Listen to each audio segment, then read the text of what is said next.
নমস্কার বন্ধুরা, অঙ্কিতা গল্প স্টুডিওতে তোমাদের সবাইকে স্বাগত। হাজির হয়ে গেলাম সরজিৎ ঘোষের একটি অনবদ্য গল্প নিয়ে। আমার গল্প পাঠ যদি ভালো লেগে থাকে আমার চ্যানেলটিকে সাবস্ক্রাইব করে আমার পাশে থাকার অনুরোধ রইল। গল্প শুনে একটু লাইক করবেন আর কমেন্টে আপনাদের মতামত জানাবেন, আর শেয়ার করবেন কাছের আত্মীয় স্বজন বন্ধুবান্ধবদের কাছে, যাতে তারাও এত সুন্দর সুন্দর গল্প শুনতে পারে। তো চলুন গল্পটা শোনা যাক। গল্পের নাম মেয়েবেলা। গল্পটা পড়ার সময় আমার চোখে জল চলে এসেছিল। আমি জানি না আপনাদের কেমন লাগবে বা আমি সেইভাবে আপনাদের সামনে তুলে ধরতে পারবো কি না, তবুও চেষ্টা করব গল্পটাকে নিজের মতন করে তুলে ধরার। তো চলুন শুরু করা যাক। মায়ের সঙ্গে দাদুর বাড়িতে গিয়েছিলাম বেশ অনেক দিন পর, বলতে গেলে 2 বছর তো হবেই। আর সকলের মতো দাদুর বাড়িটাকে আমি আমার মামার বাড়ি বলতে পারি না। নিজের মামা না থাকার জন্য একটা আক্ষেপ থেকেই গেছে আমার। তবে আমি না আসলেও আমার মা কিন্তু প্রায়ই আসে দাদুর বাড়িতে। একটু ফুরসত পেলেই মা অমনি বাবাকে বলতে শুরু করবে, জানো অনেক দিন হলো বাপের বাড়ি যায়নি, কাল পরশু করে তাহলে একটু ঘুরেই না হয় আসি। বাবাও কম যায় না। আকাশ থেকে পড়ার মতো ভান করে বাবা বলতে থাকবে, 15 দিন আগেই তো তুমি ঘুরে এলে না। 15 দিন? 2 মাস হয়ে গেছে আমি যাইনি। কি যে তুমি ভুলভাল কথা বলো না। আমার বাবা তখন একটু রসিকতা করে আমার দিকে তাকিয়ে বলতে থাকবে, জানিস মিষ্টু, তোর মা বাপের বাড়ি যেতে পারলে আর কিচ্ছুই চায় না। 24 বছর বিয়ে হয়ে গেল, তবু তোর মায়ের কাছে বাপের বাড়ি যাওয়া মানে একটা আলাদা ব্যাপার। যতবারই যায় ততবারই নতুন। জানি তোর দাদু দিদা আছে, দেখতে যেতেও হবে, তাদের দেখাশোনাও করতে হবে। কিছুদিন পর তোর মার যখন তোর বিয়ে দেবে তখন কি করবে বলতো? মা একটু মুখ বেঁকিয়ে বলতে থাকে, ও তোমরা পুরুষ মানুষেরা বুঝবে না, বাবার বাড়িতে তো তোমরা থাকো, তোমরা তার মর্মটা আর কি বুঝবে। আমি হয়তো তখন বাবার পক্ষ নিয়েই মাকে বলি, মা তা বলে তুমি প্রতি মাসে যাবে? মা মুখটা ঝামটা দিয়ে বলতে থাকবে, তুই চুপ কর, বিয়ে তো এখনো হয়নি তাই বুঝতে পারবি না, বিয়েটা আগে হোক, বাপ বেটিতে মিলে তখন কি করো শুধু দেখব। সত্যিই তো আমার বিয়ে হয়নি, বাপের বাড়ি যাওয়ার রসদ আমি আর কি বুঝবো। মায়ের বাপের বাড়ি যাওয়া নিয়ে বাবা মায়ের এই খুনসুটিমূলক ঝগড়া আমার বেশ ভালোই লাগে। তবে আমার বাবা বেশ ভালো মানুষ। বাবা কখনোই মাকে বলেনি যখন তখন বাপের বাড়ি যাওয়া যাবে না। বরং দাদুর বাড়িতে যাওয়ার কথা বললেই বাবা নিজে আমাদের এখানে গৌরাঙ্গ মিষ্টির দোকান থেকে দাদুর জন্য রসগোল্লা কিনে এনে মায়ের হাতে দেবেই। কারণ আমার দাদু আবার রসগোল্লা খেতে দারুণ ভালোবাসে। মা আবার দাদুর বাড়িতে গিয়ে গর্ব করে বলবে, বাবা তোমার জামাই তোমার জন্য রসগোল্লা পাঠিয়েছে। এই যে এবারে আমি মায়ের সাথে গিয়েছিলাম, এবারেও বাবা দাদুর জন্য রসগোল্লা কিনে পাঠিয়েছিল। তবে আমার বাবা আগে খুবই যেত দাদুর বাড়িতে, এখন আর সেভাবে যেতে পারে না। যেতে পারে না বলবো না, সময় করেই উঠতে পারে না। তবে হ্যাঁ, জামাই ষষ্ঠী আর পুজোর পর বিজয়ের প্রণাম করতে যাওয়া, এই 2 দিন বাবার ফিক্সড, বাবা যাবেই। আসলে বাবার অফিস আর নানান কাজে বাবা কোথাও সেভাবে যায় না। আমার পিসিরা বাবাকে কত বলে পিসিদের বাড়িতে যাওয়ার জন্য, বাবা যাব না বলবে না, বলবে ঠিক আছে সময় করে একদিন চলে যাব। ওই মুখের কথাটুকুই সার, যায় আর কোথায়। বাবার কথা বলে আর আমি কী বা করব? আমি তো কতদিন পর দাদুর বাড়িতে এসেছি। আমার দাদুর বাড়িটা হুগলি জেলার 10ঘড়াতে, বেশ সুন্দর একটা গ্রাম। আমরা থাকি কলকাতাতেই। কলকাতার বউবাজারে আমাদের নিজস্ব বাড়ি। শহর কলকাতাটাই আমার বেশি ভালো লাগে, তবে আমার মায়ের কাছে বাপের বাড়ির 10ঘড়া গ্রামটাই যেন সবচেয়ে প্রিয়। মাকে মাঝে মাঝেই বলি, ওই গ্রামে কী এমন আছে যে তুমি এত দূর থেকে ঘন ঘন ওখানে যাও? দাদু দিদাকে তো আমাদের বাড়ি নিয়ে চলে আসতেই পারো। আমার এ কথা বলার কারণ আমার দাদুর 2 মেয়ে।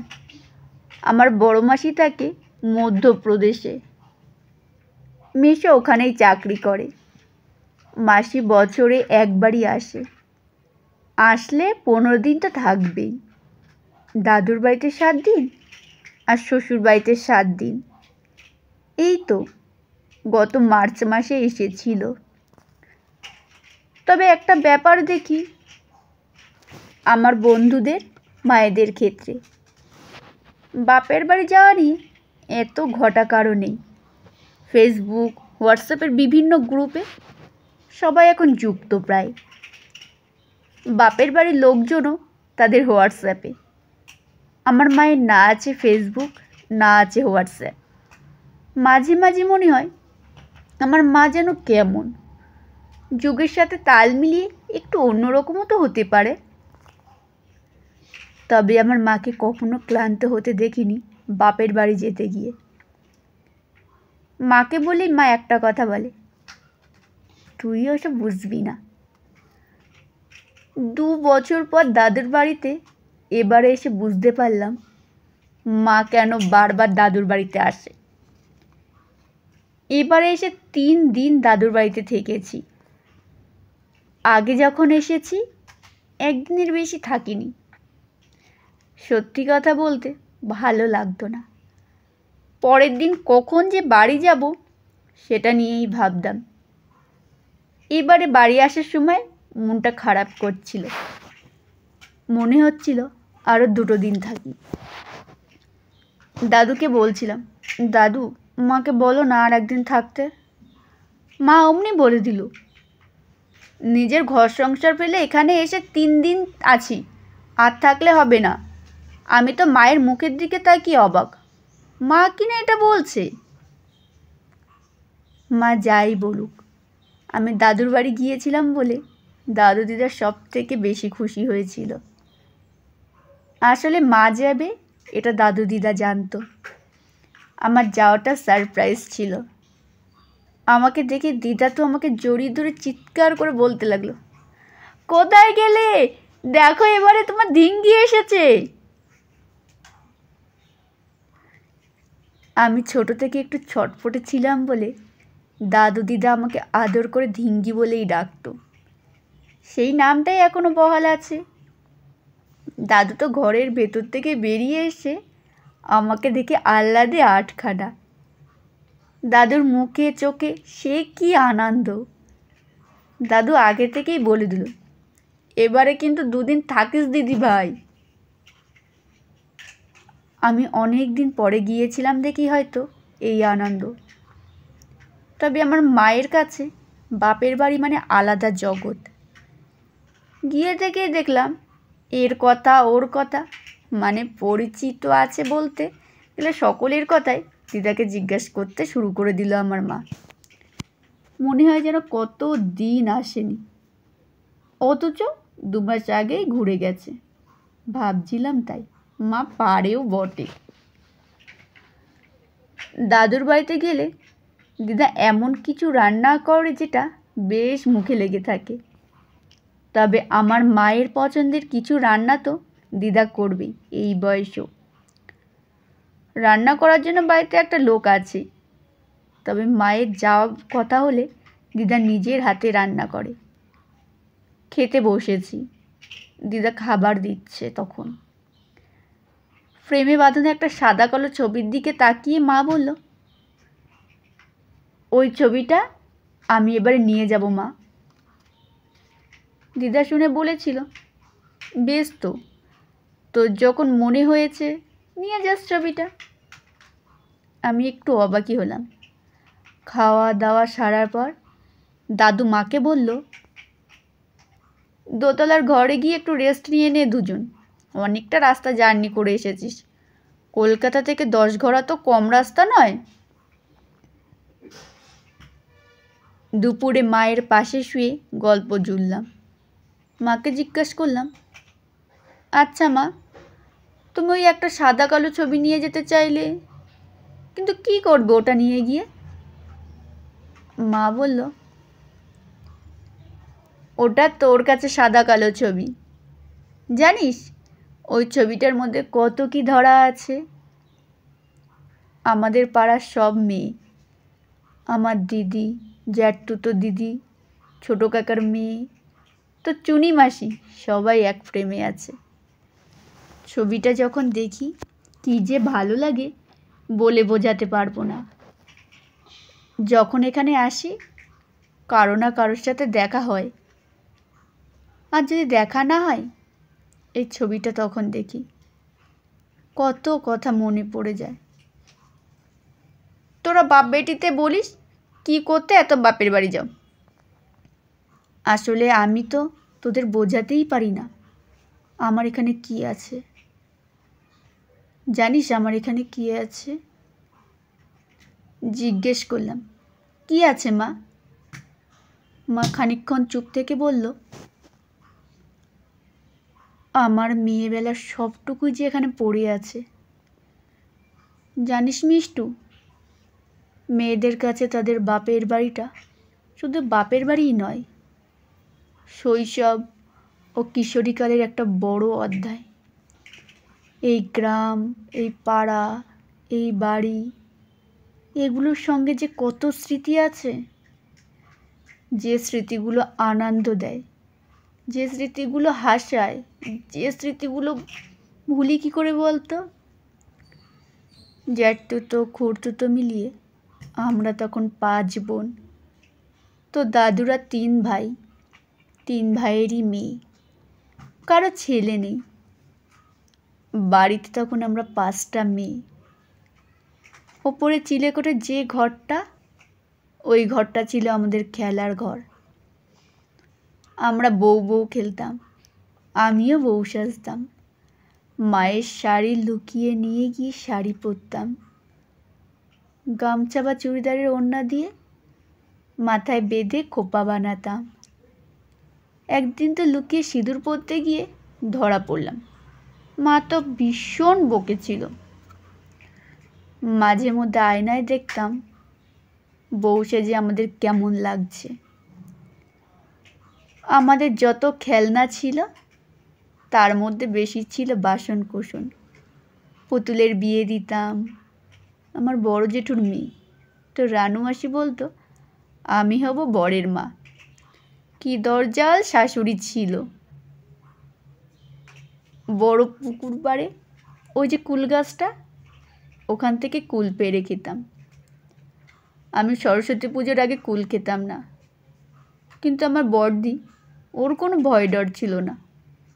ও পড়াশোনায় ভালো ছিল বলে ও সরস্বতী পুজোর আগে কুল খেয়ে নিত।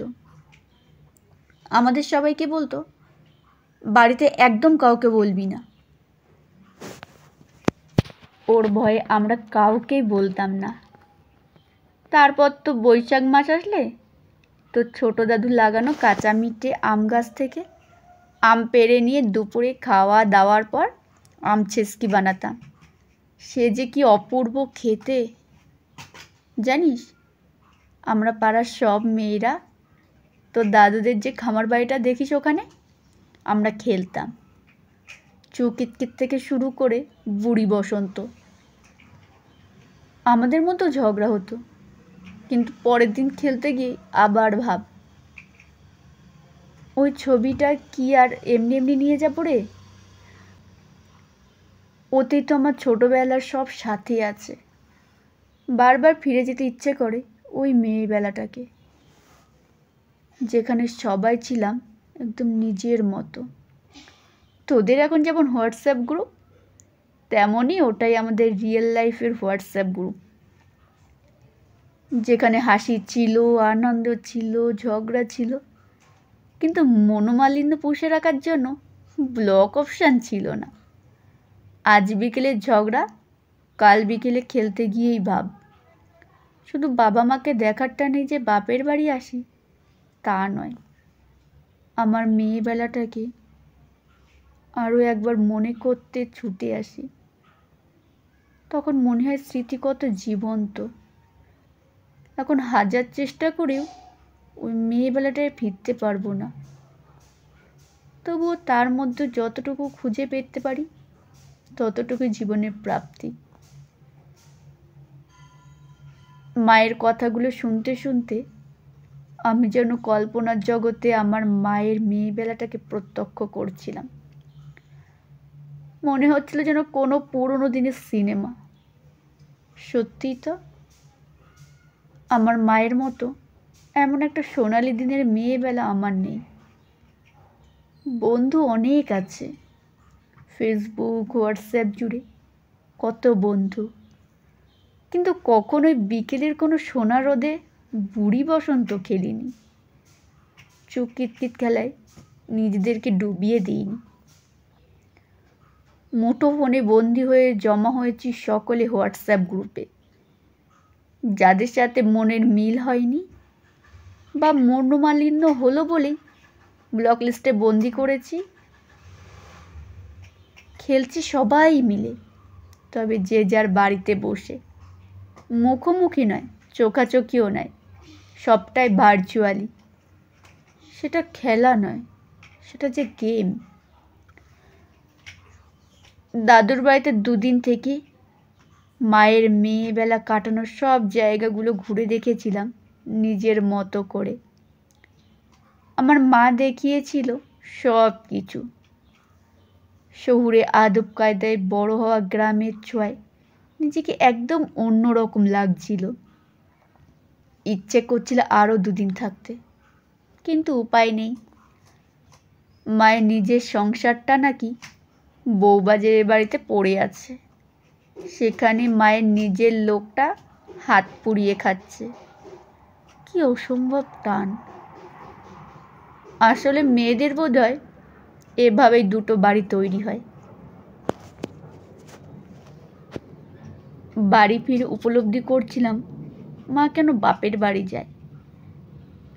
মেয়েদের জীবনের সব থেকে গুরুত্বপূর্ণ সময়টা কাটে বাপের বাড়িতে। সেই আদলেই তারা তৈরি হয়। তারপরে কোনো এক অজানা পরিবেশে সব ছেড়ে চলে এসে নিজেদের আদল ভুলে অন্যের আদলে নিজেকে তৈরি করতে থাকে। মেনে নিতে নিতে, মানিয়ে নিতে নিতে একসময় নিজের আদলটাই আর থাকে না। হারায় কত কিছু, হারিয়ে যায় মেয়েদের মেয়েবেলা। আজ মনে হয় মা তো নিজেকে নিঃশেষ করে দিয়ে আমাকে, বাবাকে, বাড়ির সকলকে ভালো রাখতেই চেয়েছে। তার মধ্য দিয়ে যদি 2 মাস ছাড়া 2 দিনের জন্য বাপের বাড়ি গিয়ে কাটিয়ে আসে, তাতে ক্ষতি কি? মা বরং আরও যাক বাপের বাড়ি, কিশোরীকালের স্মৃতিতে মরচে না পড়ে। বেঁচে থাক সকল মেয়েদের, সকল মায়েদের সেই সোনালি মেয়েবেলা। নমস্কার, শেষ হলো গল্প পাঠ। কেমন হলো অবশ্যই কমেন্টে জানাবেন।